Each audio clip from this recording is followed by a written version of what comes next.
Tere kõigile!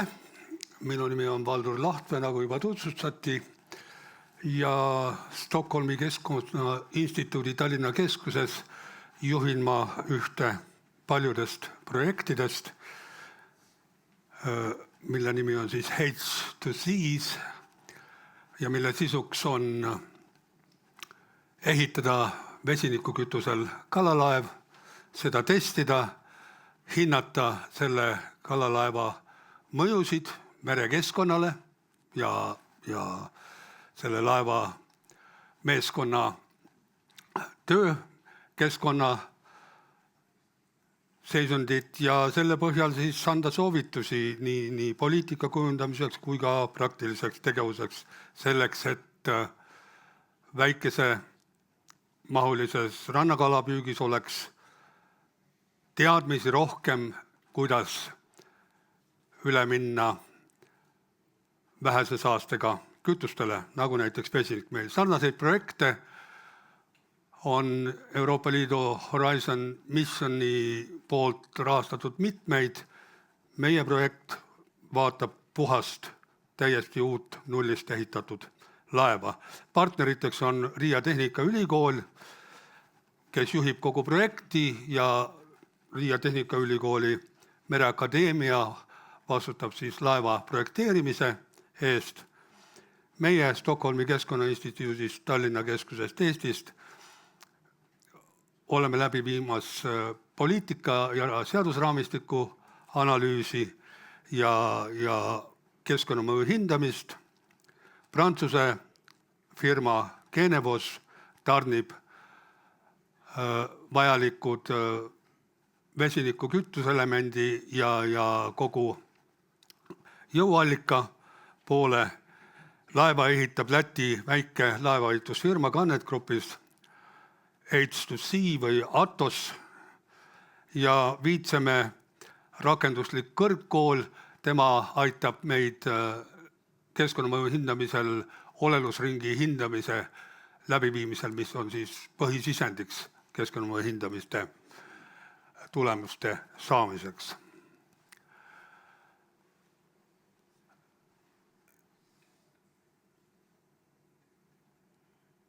Laev on alla 12 meetri ja kogu see jõuallikas on meil vesiniku baasil käitatav kütuseelement, mis siis toodab elektrit, see ladustatakse akudesse ja sealt elekter käivitab siis elektrimootoreid ja ka teisi laevaseadmeid.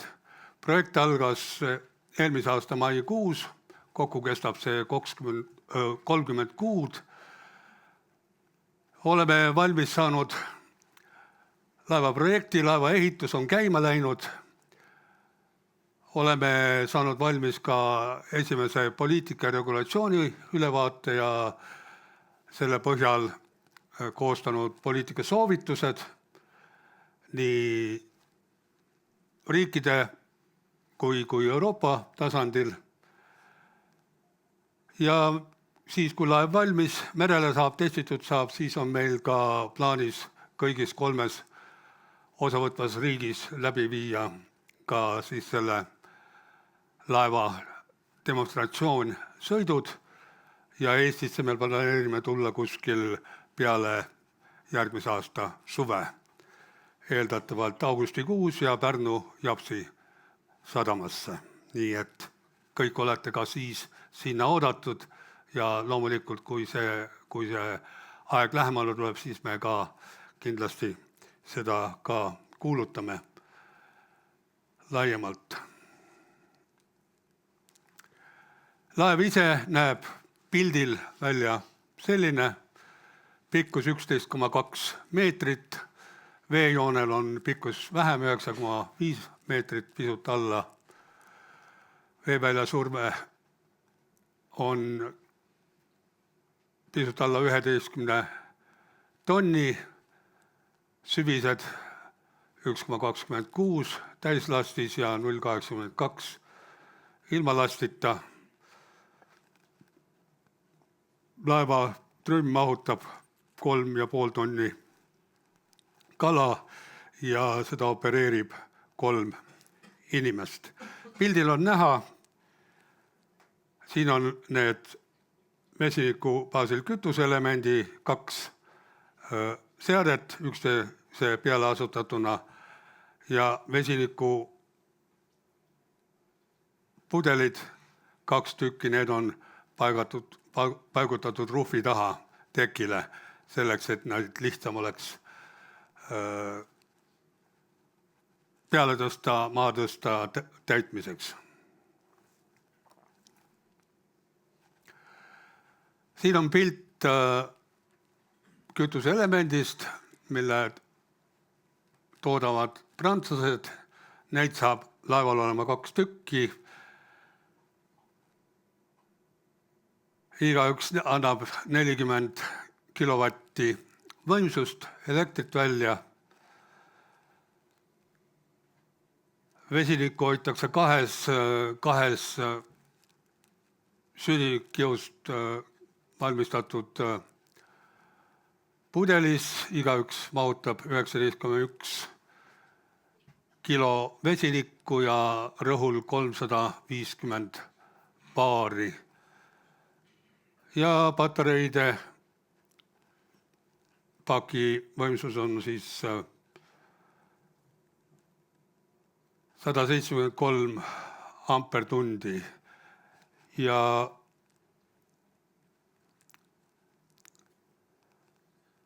elektrimootori võimsus on 100 kilovatti. Nii et laevaprojekt on valmis.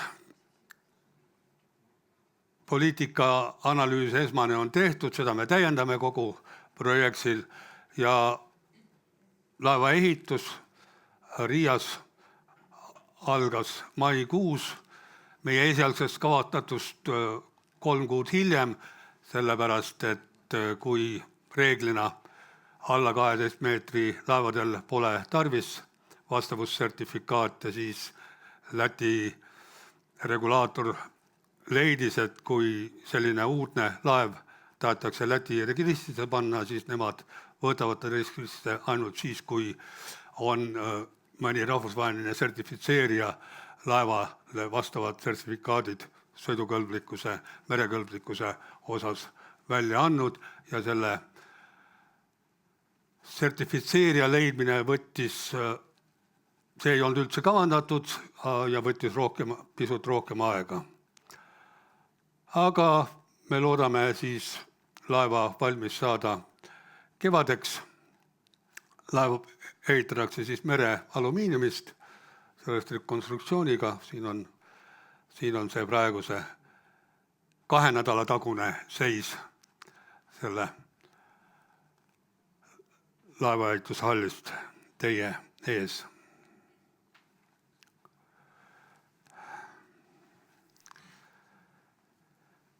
Meie esialgne poliitika ja seadustiku ülevaatuse analüüs on valmis ja me oleme seal toodud poliitika soovitusi esitlenud nii merenduspeadirektoraadile selle aasta kevadel märtsikuus kui ka teile just siin eelkõnelejate poolt tutvustatud energia ülemineku partnerluse ja energiakalanduse ja vesiviljeluse energia ülemineku teekaardi koostamise protsessis. Samuti aprillikuus Brüsselis, kui toimus eri huvigruppide arutelud nende ettepanekute osas, milline see teekaart võiks välja näha, siis ka meie saime oma soovitused sinna kenasti esitatud, nii et me ise oleme selle võimalusega vahetult mõjutada poliitikakujundamise protsesse väga rahul. Poliitika aspekte, mis kogu seda protsessi juhivad, ma ei hakkaks üle kordama, nendest jällegi eelkõnejad on rääkinud. Et meil on olemas Euroopa Liidus poliitika vesiniku strateegia ja meil on olemas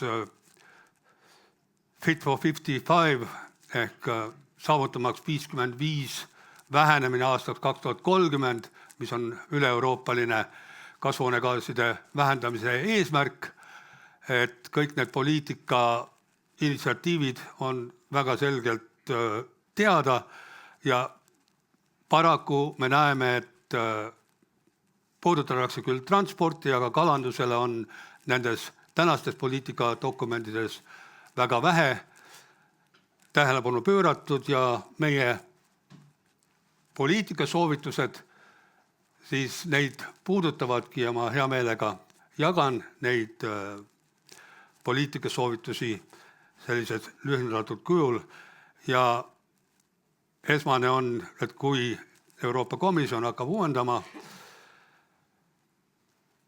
Euroopa Ühenduse vesinikustrateegiat, siis kindlasti tuleks ka kalanduse sektorile seada siduvad eesmärgid energia üleminekule. Kui siin küsiti, et kas ja kuivõrd arvestades seda, et kalandussektori osakaal globaalses ja üle-euroopalises kasvuhoonegaaside õhku paiskamises on väga marginaalne, eelkõneleja tõi välja numbri 0,1%, siis tegelikult, kui me vaatame poliitika eesmärke aastani 2030 vähendada 55% kasvuhoonegaaside heidet võrreldes 90. aastaga, eile või üleeile võeti vastu otsus, et aastaks 2040 see eesmärk saab olema -90% vähendus ja juba on kokku lepitud aastaks 2050. Me oleme kliimaneutraalsed ehk ei paiska ükski sektor kasvuhoonegaase õhku. Kui me sinna juurde arvestame ka sidumise, olgu see siis kasvuhoonegaaside sidumine tehnoloogiaprotsessides või looduslikul teel, siis see tähendab, et kõik sektorid peavad pingutama, ka kalandussektor. Ja küsiti, et no mis siis tulevikus saab, ongi see, et kui me ei lähe kaasa nende nõudmistega, siis tuleb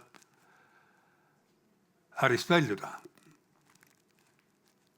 Loomulikult siia tulevad juurde toidujulgeoleku aspektid, mida me ka ei saa ära unustada ja kindlasti selles mõttes ka kalandussektorile need meetmed, mis aitavad üle minna päästeheitmega või heitmevabadele kütustele, lahendustele, et need tulevad. Teise olulise soovitusena me leidsime, et ikkagi tuleb kindlasti edasi jätkuvalt toetada taastuva energia laiemat kasutuselevõttu, tekkimist, sellepärast et ilma odava rohelise elektrita ei lähe käima ka vesiniku tootmine ja ei muutu see vesiniku hind kütusena turul konkurentsivõimeliseks. Kui elektrit on turul palju ja selleks, et seda salvestada, et mitte kahjumiga toota, et mitte tootmisseadmeid seisma panna, tuulikuid, päikseparke, siis see elekter leiab kindlasti tee kas salvestitesse või siis salvestusena ka vesiniku ja metaani või siis ammoniaagi tootmiseks, mis mõlemad on otseselt siis võimalused võtta nii transpordis kui ka kalanduses kütustena kasutusele. Meie üks soovitus on kindlasti, et lisaks sellele, et toetada ja seada eesmärke tootmise poolele ja jaotuse poolele, me teame, et meil on olemas alternatiivkütustele võrgustiku loomise eraldi poliitikainstrumendid. Kindlasti tuleb ka näha ette poliitika ja meetmed toetamaks alternatiivkütuste kasutajad. Meie fookus on vesinikul ja ka vesiniku kasutajate poole peal ehk toetada seda sama nõudluse poole teket. Sest nagu Mati jälle täna ütles, et kui ei ole nõudlust, siis ei tule ka pakkumist ja vastupidi.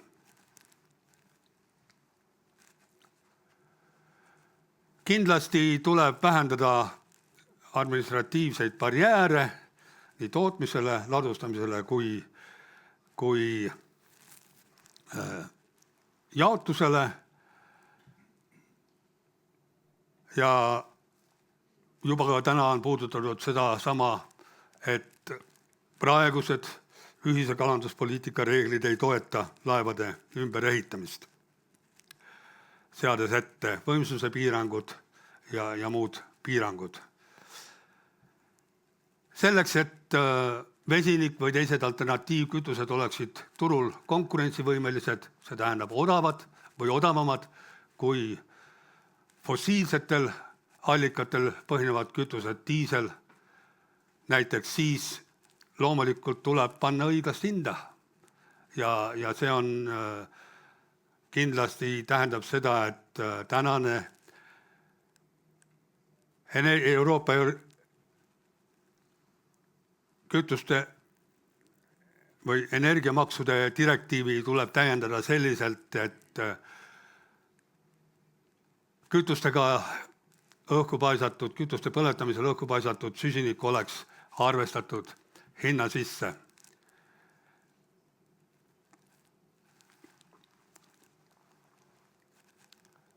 Toetuste süsteemi tuleb täiendada selliselt, et ka väikesed tegijad pääseksid Euroopa Liidu toetustele ringi.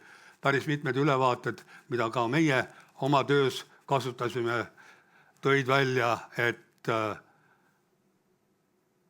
10% suurtest tegijatest kalandusmaastikul kasutavad ära 80% kogu kalanduse vesiviljeluse fondi välja antud toetustest, et seda tuleb muuta, seades spetsiifilisi sihitatud eraldisi just ka rannakaluritele energia ülemineku meetmete rakendamiseks, olgu siis mootorite ümberehitamiseks laevadel või uute tehnoloogiate rakendamiseks.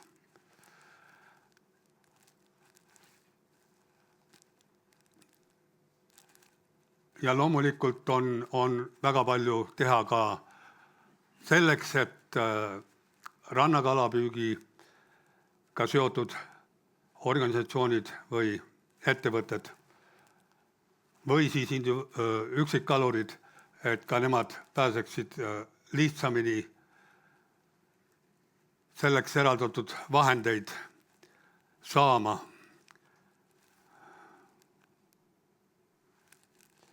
Ja selleks tuleb ka kas või toetuste reeglistikku muuta lihtsamaks ja kas või viia läbi vastavaid koolitusi, et kõik need meie soovitused on sellised kirja pandud. Keskkonnamõju hindamisel, mida juhib siis Stockholmi Keskkonnainstituudi Tallinna keskus, meie lähenemine on sarnane nagu täna Euroopa Liidu keskkonnamõju hindamise direktiiv ja ka Eesti juhendid ette näevad. Suurt sisendit me ootame olelusringi hindamiselt, mida viib läbi meie Läti partner, Viitseme rakenduskõrgkool. Nemad juba koguvad andmeid, palju energiat kulub, palju materjali kulub. Ja loomulikult meie keskkonnamõju hindamise fookus saab olema eelkõige heidetele, kas ja kuivõrd vesinikule üleminek vähendab heitmeid õhku, sealhulgas ka eriti kasvuhoonegaaside heitmeid ja kuidas saab olema paranemine müra osas nii töötajate kui ka merekeskkonda kantava müra osas, sest seda taoline kütusevahetus, mootorivahetus võimaldab. Kindlasti meie ei näe ette paranemist kas või kalade seisundi osas või mõjus merepõhjale või mereelustikule niivõrd, kuivõrd see puudutab siis püüki, püügitehnoloogiaid, püügikoguseid, sest seda meie projektiga toodavad muutused kindlasti ei muuda. Me oleme määranud kindlaks praegult olemasoleva olukorra, kasutades selleks Euroopa Liidu merestrateegia raamdirektiivi raames läbi viidud merekeskkonna seisundi hindamisi, mille on põhiliselt läbi viinud Eesti Mereinstituut, Meresüsteemide Instituut. Eesti kohta on meil 2024. aasta hindamise andmed olemas, Läti ja Prantsusmaa kohta paraku on meil teada praegu 2018. aasta ülevaate andmed. Siin on näha meie Eesti vetes seisund. Ja kui me näeme siis siit sellest graafikust, et kõige kehvemas seisus protsentuaalselt meie merealast on just toiduahel ehk kogu see eri liikide koostoimesüsteem, kalade seisund ja loomulikult toitainete liigsest kandest merre ka eutrofeerumine. Need on nagu nende markerite või näitajate osas on Eesti mereala kõige kehvemas seisus, aga 11 näitajast, mida siis hinnatakse üle Euroopa ja hinnati ka Eestis, teiste osas on meil seisund päris hea. Ja ka näiteks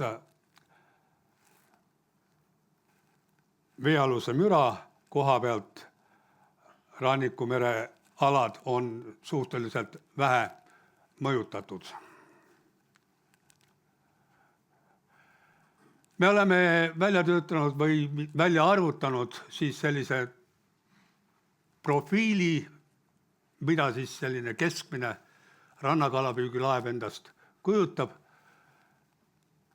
Siin on numbrid, et keskmine Eesti rannapüügikalalaev on alla 5,5 meetri pikk, 5 meetri kanti. Mootori võimsus on 10,6 kilovatti ja 14,2 kilovatti ja kütust kasutame kuskil 300 terajouli ulatuses ehk 7,1 tonni diislit ja päev merel keskmiselt 24,4.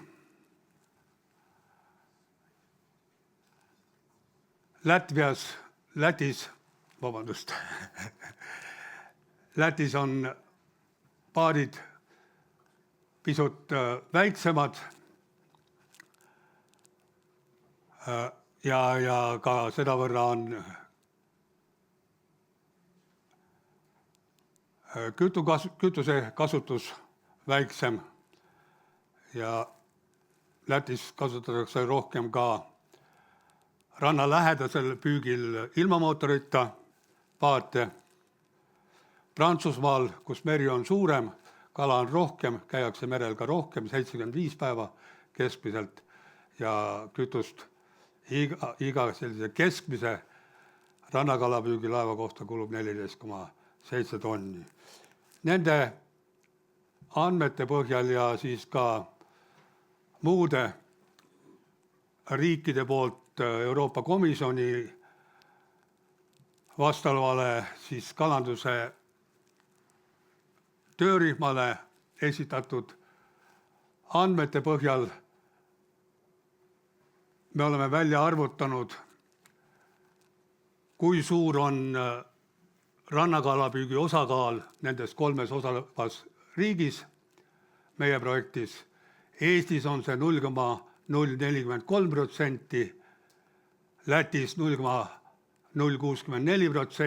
see on ka arusaadav, et miks lätlastel see osakaal suurem on, kuna nende energiasektor on väiksema süsiniku jalajäljega. Ja Prantsusmaal see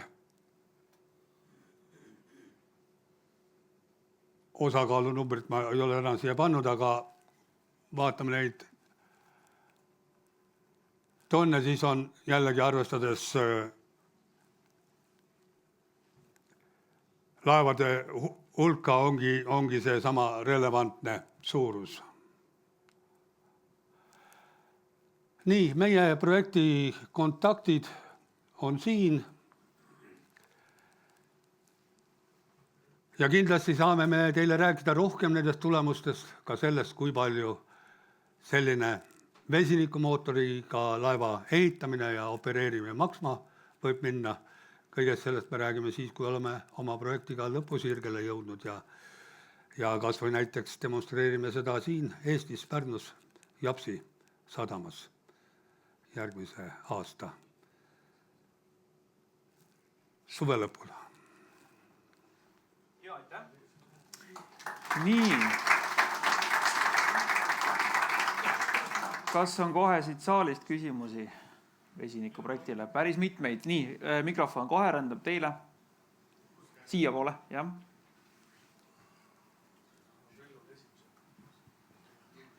Nii, aitäh. Aitäh.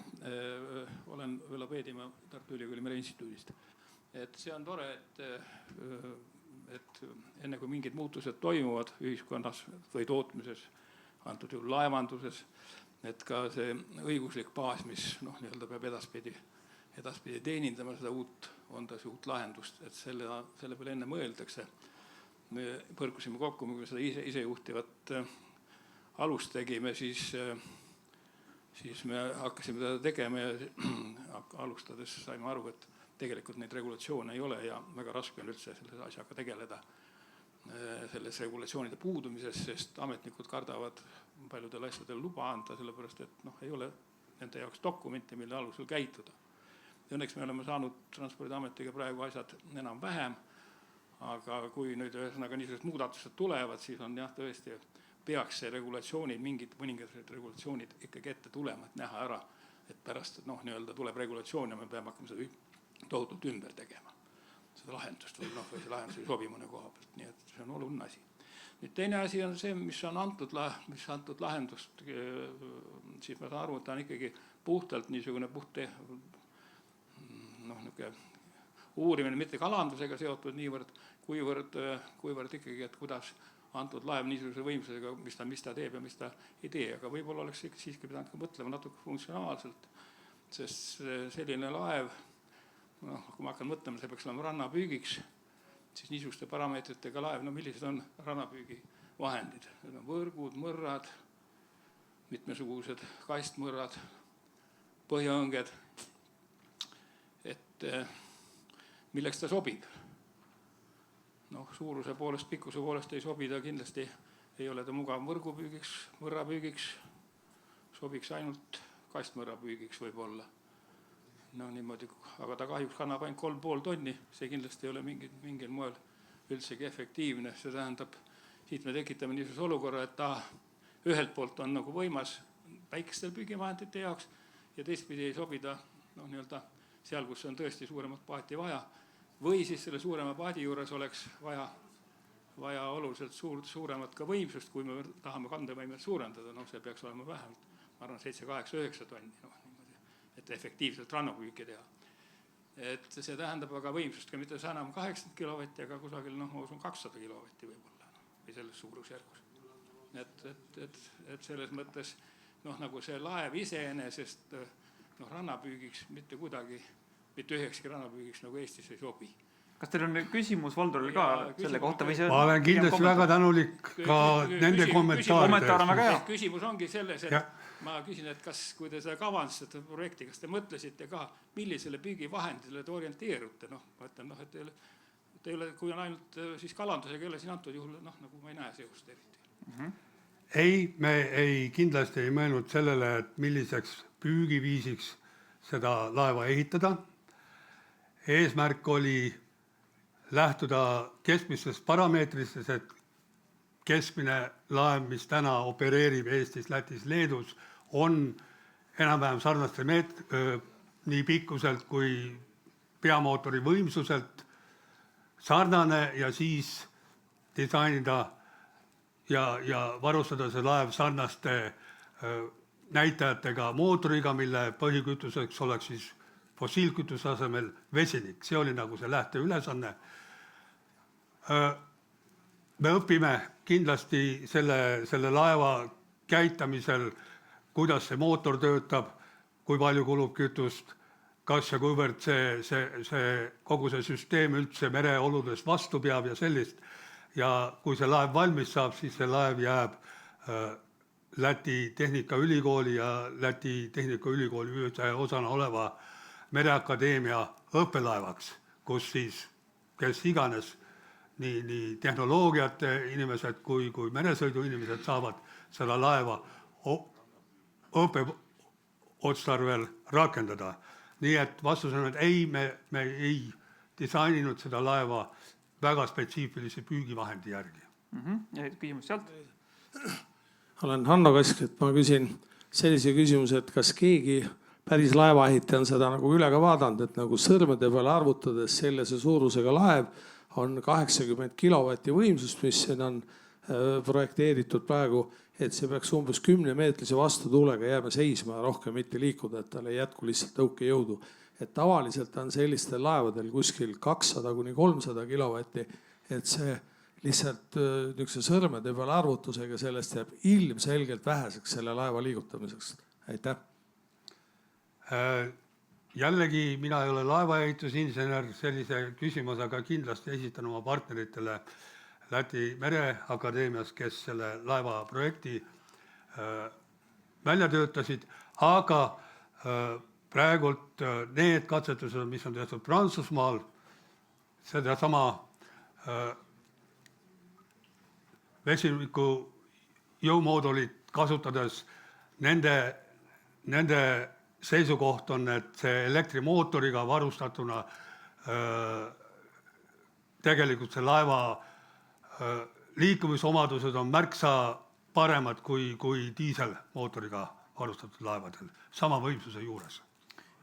Üks küsimus tuli ka workshopist, esitage siis see ka kolleegidele, et kas meie muutlikus kliimas on tal olemas ka mingi jääklass, et samamoodi küsimus laeva spetsiifika. Ei, sellel laeval jääklassi ei ole. Selge. Mis peaks juhtuma? Õigemini paadil. Paadil, jah. Ja. Mis peaks juhtuma üldse, et toimuks üleminek sellistele laevadele? No ma saan vastata selle kokkuvõttega, mis on siin tehtud varasemalt üle-euroopaliste europarameetritega, kus on küsitletud Euroopa Liidu liikmeriikides väikese ja keskmise suurusega ettevõtetelt, et mis paneb neid käituma nii, nagu nad käituvad, oma ettevõtlusega tegelema, lähtuvalt ka siis nende nii-öelda keskkonna aspektidest, siis Eesti ettevõtete vastused number 1, mis neid motiveerib muutma midagi, on regulatsioon.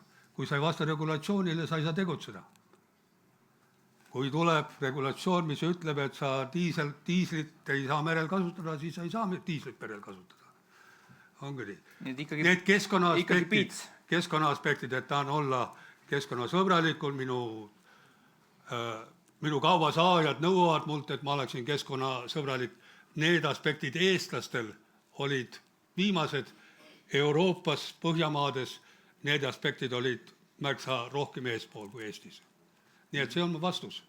Väga hea. Piits ja teiseks loomulikult selleks ikkagi, et see kalapüük, rannakalapüük ära jääbuks, siis tuleb ka riik oma toetusmeetmetega sinna appi. Nii, meie aeg on nüüd täis. See ettekanne kindlasti siin pani publiku kihama, oma vahel on palju jutustamist. Teeme suure aplausi. Aitäh. Valdo Lampe. Nii, ka.